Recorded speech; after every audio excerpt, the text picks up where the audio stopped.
একই শরীরে সাতটা রূপ। হ্যাঁ, ঠিকই শুনছেন, একই শরীরে সাতটা রূপ। ইথিকা পালের নতুন ছবি বহুরূপে তিনি সাতটা রূপে কিন্তু ধরা দিচ্ছেন। এর আগে আমরা দেখেছিলাম টেলিভিশনের পর্দা থেকে বাংলাদেশের মাটিতে কিন্তু জনপ্রিয়তা অর্জন করেছিলেন এই অভিনেত্রী। আর এবার বাংলা সিনেমায় রীতিমতো পাকাপোক্ত জায়গা করতে এসেছেন এই নায়িকাকে কিন্তু দেখা গেছিল এর আগে দেবের বিপরীতে খাদানে তিনি কিন্তু বাংলা সিনেমার একেবারে উজ্জ্বল নায়িকাদের মতোই অভিনয় করেছিলেন। আর এবারে বহুরূপে কিন্তু তিনি সম্পূর্ণ নিজেকে ভেঙে নতুন করে তৈরি করেছেন। প্রস্থেটিক মেকআপ, এক্সপেরিমেন্টাল স্টাইলিং, চেনা ইথিকা নন, একেবারে নতুন লুকে ধরা দিয়েছেন তার এই ছবি বহুরূপে।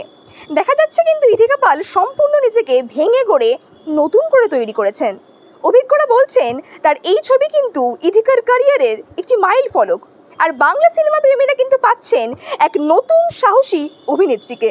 আর এইরকমই আরও এন্টারটেনমেন্টের আপডেট পাওয়ার জন্য সাবস্ক্রাইব করুন জি এন্টারটেনমেন্ট।